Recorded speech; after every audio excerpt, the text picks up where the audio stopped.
Yep, red button's go button, and if you see the time counting, then it's still recording. Okay. All right. So you don't need to do nothing. Go ahead and just let it keep recording for now. Okay. Is it still going? Yeah, it's still going. It's still going. It's going at 11. Yay, okay. Now, what do I need to do with this? Anything? So just leave it go. It's just sitting there recording. Okay. And we're good with that fresh batteries. Oh yeah, that's all. Okay. Russ, do you want me up here? Do you want me back there? Where do you want me to be? Just sit in that chair. Just sit in that chair is fine? Perfect. No, sure. Absolutely.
Hey everybody, welcome to the final seminar of the 2015 SoCal Medical Cannabis Cup.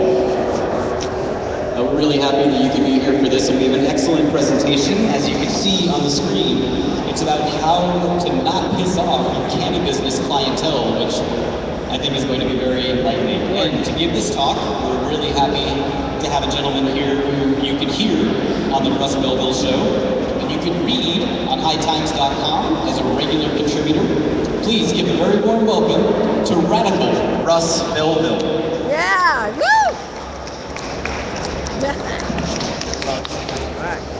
Check. There we go. Hey, we're there. All right, welcome everybody. So glad to have you here for this seminar on how to not piss off your Cannabusiness clientele.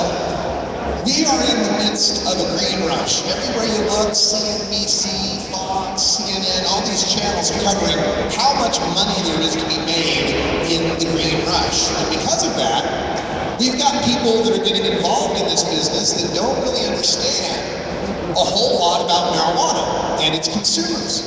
I kind of break it down into three categories, and the point of this presentation is if someone is new to this, they can learn from the mistakes that other companies have already made. We're going to take a look at 5 different company mistakes, telling true stories that have happened just in the past year or so, as some of these companies learn what it's like to get into the cannabis business. I basically break this down into 3 categories. There's the heads, the suits, and the closet. Now the heads are a lot of us, right? A lot of people who've been in the illegal market for years, growing and selling marijuana.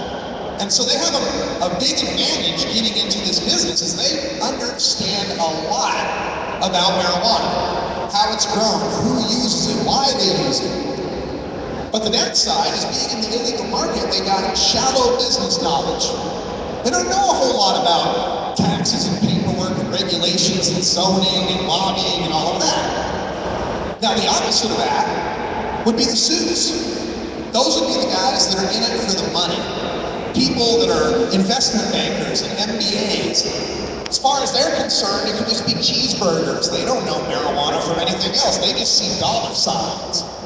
So their advantage is they know a lot about the business angle, but they don't know a lot about marijuana. Those type of companies are the ones that have made the most mistakes in some of the stuff that I'm going to be pointing out today. And then there's the closeted. That's where I come from. I've always been a marijuana consumer, but you know, I worked in business. I always had to wear a shirt and a tie, go to work in a cubicle, take a drug test, all that kind of stuff. So I kind of knew about marijuana and I kind of knew about business, a little bit of both. But even some of those companies have made mistakes as they come out as Cannabusiness companies. Here's some photos from Seattle, Washington, from their first legal cannabis store, Cannabis City. The important thing to remember for these companies is that marijuana ain't cheeseburgers. This is not just another commodity to be bought and sold and made a whole lot of money off of it. And the reason why is because us, as cannabis consumers, we have an identity that's built into this. We have a lot at stake in this movement. All of us have been considered criminals for 80 years now. And that binds us together as a certain class of people who've been discriminated against, who've not had job opportunities, who've lost scholarships, who've had their kids taken away from them, and some who even died because of being criminals. So you can't just sell to them as if marijuana is just some other product. It means more to us. And it means more to us in other ways as well. Some people have a cultural identity with marijuana, you know, the so-called stoners. It's their culture, it's what they're all about. Other people are worshipers, spiritual significance, Rastafarians, Coptic Christians, Wiccans, people who take a spiritual aspect to the plant. Patients, I'm sure we've got a lot of patients in here who their criminal status is because of medical necessity. They've got to use it. And of course, activists, people who have a political ideology that believes that imprisoning people for a plant is wrong, no matter what excuse you're making for it. So what we're going to look at is how companies have messed up in all 5 of those areas by not understanding this significance of cannabis to those of us who use it on a regular basis. They've lost millions of dollars, made huge public relations disasters, and if you learn from their mistakes, you can avoid that. Our first story is going to be about Open Vape. Open Vape made a big mistake last year, around April, misunderstanding the criminal nature of marijuana and how we've been branding and discriminated against. We'll tell you that story.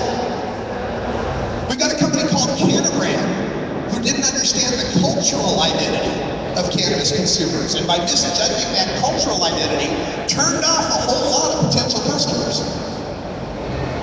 We're going to talk about Clientele Holdings, which is a major firm, owns a lot of businesses, owns Leafly, if you know the Leafly brand, who are now going to be marketing Marley Natural Cannabis. We're going to talk about that's not necessarily a mistake, but the way it's been handled, there's been some mistakes made. We've got Responsible Ohio versus Patients. There's a move to get legalization happening in Ohio, and if you haven't heard about it, it's a pretty scary proposal. And the way that they're trying to put this proposal together has really offended some patient activists out there in Ohio. And finally, we'll talk about a company called Clientele, who tried to appropriate some of the branding that you've seen right here in this building at the Cannabis Cup, and how that doesn't sit well with the activist community. And again, for those of you who are sitting here and listening and enjoying, if you got here a little late, at the end of the presentation, I'll take a little very easy quiz, and you can win 1977 edition of High Times magazine. I've got 6 of them, so pay attention and take notes. All right, let's start with Open Vape. Okay. Open Vape makes vaporizer pens, nice little vaporizer pen with concentrate in it. And on April 17th of last year, they released a press release out to the public touting that Open Vape, the nation's largest cannabis brand, will test employees for dangerous drugs of abuse. That's right, a company making vapor pens decided it wanted to drug test its employees. Now, they explained, their spokesperson at the time, Todd Mitchum, explained, quote, "Our view is simple. We won't tolerate dangerous drug use by our employees," end quote. Now, the reason I'm on this stage today is because I got drug tested out of my corporate career. So as soon as I saw this, I was quite offended by the idea that they would be drug testing at a cannabis company. But the way they explained it was, no, it's going to be a progressive policy, because we're not going to test for cannabis. We'll test for coke and meth and heroin and LSD and MDMA and everything else, but we won't test for cannabis. And what they didn't understand, it's not what you're testing for. Is that you think you need my piss to determine whether or not I'm a good employee. That's the problem. And this was a big consideration among a lot of activists who felt that it's wrong to discriminate against people. And it's no better to just not discriminate against us and then go ahead and discriminate against others. So this ignited a firestorm on Twitter. Now, if you don't know, marijuana owns Twitter. I mean, as far as topics go, pro-marijuana tweets are 18 times more prevalent than anti-marijuana tweets. So that whole social media sphere is owned by the pro-marijuana people, and a few of them, some prominent marijuana activists, got onto Twitter and called out Open Vape. One of them was Tom Angel from the Marijuana Majority at marijuanamajority.com. And they said, quite politely, "Can we talk about reversing discriminatory open vape drug testing policy as soon as possible in lieu of a public campaign or petition against it?" That's pretty reasonable, right? Can we talk about this before before we start protesting? Their PR rep said, "We are keeping people safe. So sorry you don't care about employee safety. Grown-ups need to behave differently." Well, I'll tell you what, passive-aggressive taunts and condescending to your audience is not a really good way of building your brand loyalty. And the idea that those of us who are marijuana reformers somehow support dangerous workplaces is offensive to not only us, but all the thousands of people who see our tweets. So whether or not you agree with us or not, doing something like that sets a firestorm off in some of your best customers. But it went on. We explained, sorry, drug testing flies in the face of everything the marijuana marijuana movement is about. You'll never see me buy one of your products. I guess I missed the memo where the marijuana community was fighting for employers embracing the abuse of dangerous drugs. Hey, keep digging. Dig that hole.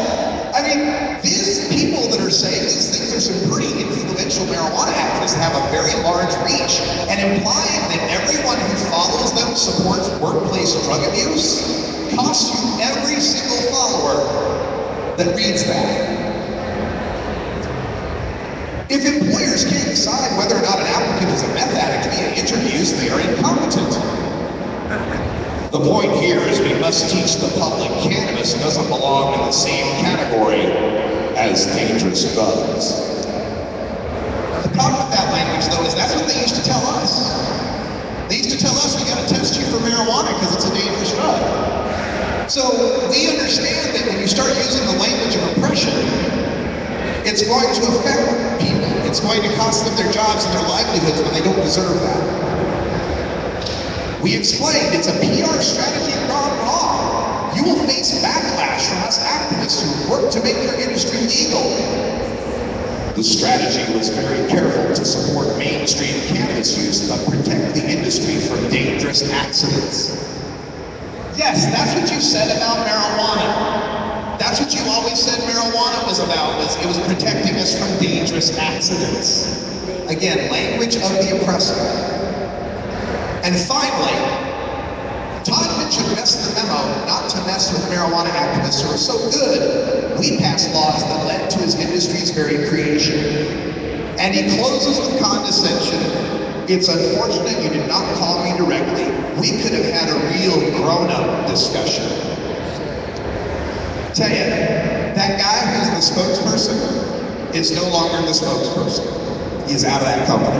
That's how bad that firestorm was. And it's important to remember, companies, if you start a fire, it's not the fire department's job to call you. If you start a fire, call the fire department, call the activists, call the consultants, call the experts who know this community and know what would be offensive to them. Our next story, you may have seen these ladies in the New York Times. This is Olivia Mannix and Jennifer DeFalco. And they were profiled for their company, Cannabrand. Cannabrand was described as a marketing agency, advertising agency, devoted exclusively to marketing marijuana. Okay, I like that. Go on. Quote, we're weeding out the stoners. We want to show the world that normal, professional, successful people consume cannabis. Oh, wait a minute here. Who you calling stoner? Right? That's kind of how I took it. I was like, wait a minute, why do you want to weed out your best consumers? And indeed, if we're the stoners, call us what you want, but we're the people that are going to buy your product. You don't want to be throwing shade on us. They even go so far as to say many of the marketing materials do not even mention the word cannabis or any other word for pot. But we're so ashamed of it, we can't even talk about cannabis now? I got a problem with this kind of marketing that wants to maintain a shame and try to project that people that use cannabis are not somehow dignified. So let me give you an idea. If you're a business out there looking for some promotion, and I understand the desire to want to elevate the brand and make it professional, here's a way to do it, because there's a fine line. You can promote a positive image. You can say, our brand recognizes the responsible adult cannabis consumer wants a quality inspected product sold in a comfortable, secure setting by well-trained professionals. Nothing I said there demonizes anyone.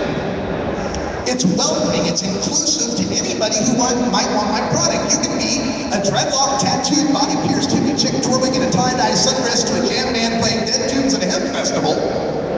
And it's up to you to decide if you're the person who's that responsible consumer. You're not automatically weeded out. Or you can do what they said. We're weeding out the stoners. We want to show the world that normal, professional, successful people consume cannabis. Well, now I gotta decide, am I a stoner? Or am I the person who might like your brand? Don't force me to choose. I mean, imagine if McDonald's tried that. We're weeding out the fatties. We want to show the world that normal, healthy, attractive people consume cheeseburgers. They'd never do that. They'd know better. And why they know better is because McDonald's does a whole lot of market research. And I think this is something a lot of cannabis companies need to pay attention to. What I'm showing you here is a graph of marijuana frequency by age group. How often do people smoke pot? Age 21 to 25, 26 to 34, 35 to 49, 50 to 64, and over 65, and that's in millions. The darker green, the more often you smoke pot. At the top there are people that smoke once a month or so. Down there, the people who smoke every day. Where are my everyday people? That's you. You're that green bar right there. So if you're trying to sell some marijuana, you want to sell these people the marijuana. There are more consumers aged 21 to 25, this bar, than all the people over 35 combined.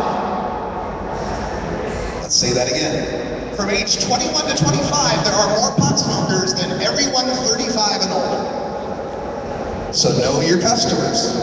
Yeah. And when we talk about the heavy use, that dark green, there are twice as many people aged 21 to 25 who smoke every day than all consumers over the age of 65. So, I understand wanting to reach out to grandmothers and young people and so forth, but understand where your market is. It's mostly down here with these young people. Here's another way to look at it. There are 4.3 million people like me who smoke marijuana every day, 7 days a week. There are 8.7 million that smoke once a month. But building these people into consuming more often, to build your sales, isn't as profitable as getting those people's business. And there's this theory in economics called the Pareto principle. The Pareto principle is called the 80-20 rule. It says 80% of consumption is driven by 20% of consumers. It works in cheeseburgers, it works in Vegas, it works everywhere. So we, this crowd here, Cannabis Cup, we're that 20% that they really need to go after to get the 80% of the business.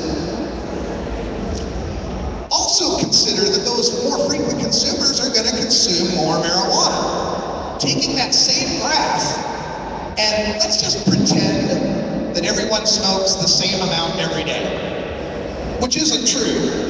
Frequent cannabis consumers smoke more per day than an infrequent one, but pretend everybody smokes a joint a day, a gram a day, half a gram a day, bowl a day, doesn't matter.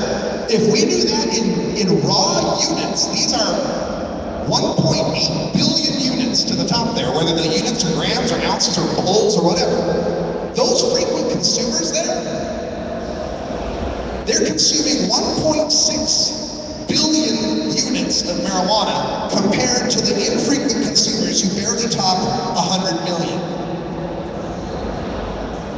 In fact, every stoner, every one of these dark green people that you piss off, takes you about 20 of those people to replace. And also assume every one of those stoners you piss off tells 10 of his stoner friends, and each one of them takes 20 customers to replace. So don't piss off the stoners. You can promote your brand, you can elevate your brand and make it professional without alienating the people who are going to buy your brand. Another consideration, male, female, something to think about. When we break down those consumers, that every now and then, it's about 58% to 42% male to female. Once you get above 4 days a week, it's 2 to 1 men to women. So ladies, if you're looking for a fella, smoke more weed. We're looking for you. But yeah, listen, 2/3 of your casual, and that's 2 times a week and up, 2/3 of those casual daily consumers are male or under the age of 35. Marijuana smoking is largely a young man's thing. Now, it doesn't have to always be that way. And I would love to see more women brought into this. But for the moment, if you're selling, your customers are largely male. And this one bar, just that one, men who consume every day consume more marijuana than all women. Men who consume marijuana every day, that one bar, consume more than all the females combined. Now, it's confusing because these are some tall bars, but remember, those are the people smoking once a month. So they don't smoke a whole lot. You have to think back to that prior graph. All right, story number 3. There's a company called Privateer Holdings. They own Leafly. They own a medical marijuana thing in Washington. They own a whole bunch of stuff. Got a lot of money. By the way, a privateer is an armed ship owned and officered by private individuals holding a government commission and authorized for use in war, especially in the capture of enemy merchant shipping. I don't know about the wisdom of naming your big company that buys up pot companies and calling it something named after a warship that takes over enemies. That didn't sit with me very well. But they entered into an agreement. You may have saw the news recently, just this end of last year, that they entered into an agreement with the Marley family, the estate of Bob Marley, to market Marley Natural. They got the reggae lion, they got the pot leaves, right? Marley Natural. Now, some friend of mine, now I'll tell you straight up, I'm not religious about marijuana or religious at all, right? But I have friends who are very devoted Rastafarians. And they didn't like this when they first heard about this. They told me that, Bob Marley was not about materialism. Bob Marley was about, philosophy. And he actually said, money can't buy life, right? So they kind of, I don't know about this Marley thing. Now, it's nice that it was with the family. But, that's the family, and they got their own agendas, right? Would Bob Marley be cool with this? I can't answer that. I don't know what Bob Marley might think of this. But I can tell you about this guy. This is the CEO of Privateer. His name's Brendan Kennedy. He was described as a former chief operating officer. He's got an MBA. He's from Yale. He was in the banking industry.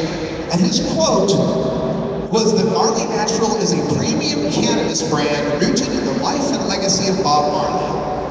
Bob Marley started to push for legalization more than 50 years ago. We're going to help him finish it. The American cannabis industry is about a $50 billion a year industry. So I saw that and I went, well, that's nice. Calling out Bob Marley, legalization. Maybe this guy's okay. Maybe he's got the right stuff. But then I have this thing, I look shit up. Who looks shit up? I look shit up. So I wanted to see what this guy might have been saying before he got this multi-million-dollar Bob Marley deal. What's his real feeling on cannabis and cannabis consumers? In November of 2012, he told KUOW, quote, "Stoners are not elevating the conversation, they're perpetuating the negative stereotype." Oh. In February of 2013, he told Oregon Public Broadcasting, quote, "Every brand doesn't need to focus on the Grateful Dead or Snoop Dogg or Willie Nelson," end quote. Oh, so cannabis culture celebrities, not cool. Okay. May 2013, Bloomberg Business Week, Kennedy explained how he wants, quote, "No puns, no pictures of pot leaves or giant joints, none of the negative stereotypes." No pot leaves, wait a minute, no pot leaves? No pot leaves, okay. And the clincher, New York Times, 2013, June, he liked Leafly. Part of the reason why he bought Leafly was because, quote, "It didn't have any of the old cliches. The site wasn't plastered with pot leaves or pictures of Bob Marley." I guess he didn't look at. So Bob Marley was a cliche, a pot stoner stereotype, until there was some millions of dollars to be made on Bob Marley, and suddenly Bob Marley's not so bad. In fact, there was a story written on this. Tony Ducable, great writer for NBC News, in profiling Kennedy said, quote, Kennedy used to think Bob Marley was a drag on the pot industry. He was wrong. Now he's trying to build a brand that captures the real Marley. Whoops, less a party animal than a philosopher, a person hungry to connect with the world, not retreat from it, end quote. Okay, so now Bob Marley's okay. Isn't that a nice coincidence? I'll stick with what Bob Marley said. The greatness of a man is not in how much wealth he acquires, but in his integrity and his ability to affect those around him positively. Fourth story. This is the one against patients. They're trying to legalize marijuana in Ohio. There's this group that forms in late 2014 called Responsible Ohio. Got a little leaf and everything. Isn't that cute right there, the leaf? Responsible Ohio. Here's their proposal. Back in 2009, Ohio passed a constitutional amendment to allow casino gaming. When they wrote that amendment, they specified there will be 4 casinos in the whole state. They will be in Cincinnati, Cleveland, Toledo, and Columbus. And constitutionally, that's it. There can only be 4 casinos. Now, guess who put the money up to get those signatures? A casino company that happens to own all 4 of the Ohio casinos. Fast forward to now, they're trying to do the same thing to pot in Ohio. 10 wealthy investors have written a constitutional amendment that specifies those 10 people are the only people in Ohio allowed to grow marijuana. Let me rephrase. They are trying to legalize marijuana so there will be only 10 growers in the Constitution. And they're putting up all the money, and they're getting a lot of ink, and they're getting a lot of press on this. But here, if that wasn't reprehensible enough, here's the reprehensible part. There has been a political action committee since 2011 called Responsible Ohioans for Cannabis. One of the co-founders is a good friend of mine named Tanya Davis, who is a medical marijuana patient stricken, she's in a wheelchair. She's been fighting for medical marijuana for decades. She predates me in this movement. She's been on Ohio television. It's not like they didn't know there was a group called Responsible Ohioans for Cannabis. But these people, the cartel monopolists, went and stole a name, taking a name very similar to try to confuse the voters in Ohio who generally like Responsible Ohioans. And it's gotten so bad, people are so pissed off about this grower cartel that Responsible Ohioans, my friend in the wheelchair, is getting phone call death threats. She's getting Facebook and Twitter harassment, death threats, and terrible shit because they think her group is the ones doing the monopoly. It's so bad I designed them a logo with the Monopoly guy in there to show that they weren't those guys. How low is that to try to steal someone else's name, to confuse people and bank on the good value that that brand has built? Those people are getting torn up in the activist community in Ohio. And finally, speaking of taking a name and banking on goodwill, fifth story, last one. There's a company out of Irvine, California. Their name is TerraTech Corporation. TerraTech Corporation decided they wanted to build a cannabis brand called IVXX. Sound familiar? IVXX, which is Roman numerals for 4 and 20. It's not 420 because 420 would be CVXX, but you know. So they went and registered IVXX.com back in July. In December, they posted this picture on their Facebook that showed a magazine ad for IVXX.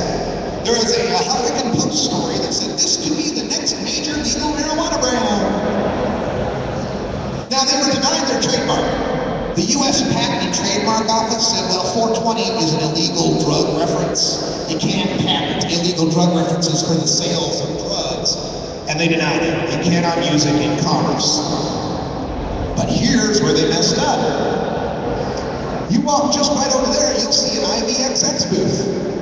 IVXX is a brand that has existed since 2011. My friend Bianca Barnhill, the West Coast correspondent for High Times Magazine, has been wearing IVXX caps to the Cannabis Cup for years now.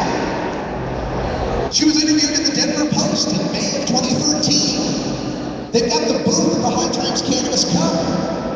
The movie, The Culture High. Have you seen The Culture High? It was featured in The Culture High. How could you be a cannabis brand and not recognize that this brand has already been taken? It's those kind of actions by these companies that fail to do their market research, fail to recognize who else is in the business and what other brands have been established, that risk their own investments, their own capital, their own efforts in just building up bad blood among us, the cannabis community, the frequent consumers, the stoners, if you will, who are their best customers. This presentation will be available on the website at 420radio.org. If you'd like to get it downloaded, it will be there for you. And does anyone have any questions?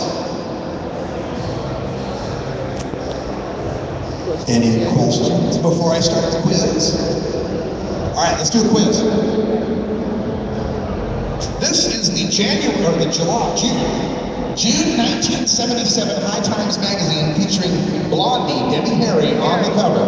It's a collector's edition for the first person who can tell me, among frequent cannabis consumers, what is the ratio of men to women? 5 to 1. 18 to 1. 18 to 1. No, not 18 to 1. Back. 20 to 1? Not 20, over in the corner.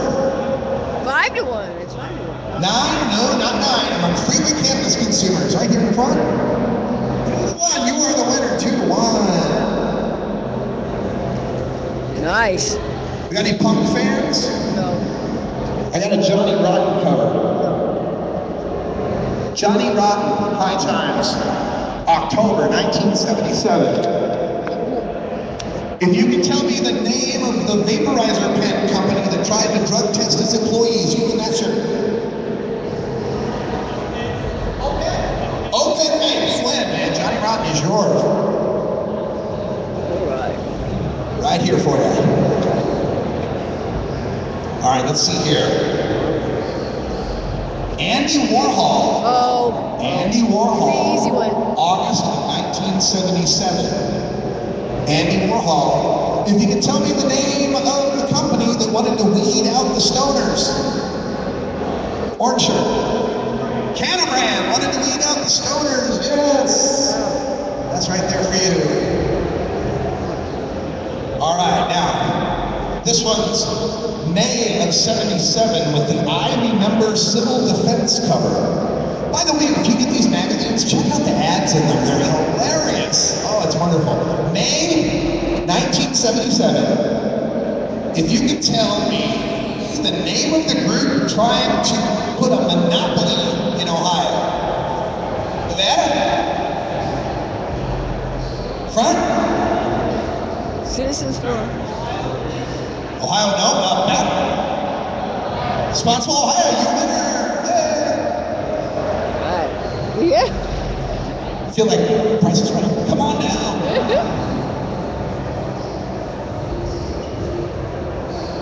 All right. We've got High Times cover, April 77. There's a fabulous Furry Freak Brothers comic in here. If you can tell me, approximately how many million daily tokers are there? 4 million, that's great. You're the winner. Million daily tokers. Nice. Oh, that's awesome. And finally, July of 1977. Rolling Stones. With the lips cover here. If you can tell me the name of the company that tried to steal the IVXX brand. Veritech. You got it. All right, thanks, folks. I'm Russ Belville. All right, I'm at 420radio.org. I got a live daily talk show that I do Monday through Friday, 3 o'clock p.m. Pacific time. Podcast also available on iTunes and Stitcher. And we got plenty of ways to listen. We're on the TuneIn Radio Network on your cell phone. If you download the TuneIn app, TuneIn Radio, you can hear me live every day. We cover news, interviews, analysis, opinion, music, and live call-ins. I'm Radical Russ. Until next time, take care of each other, tokers. Yeah, Russ. All right. We are done.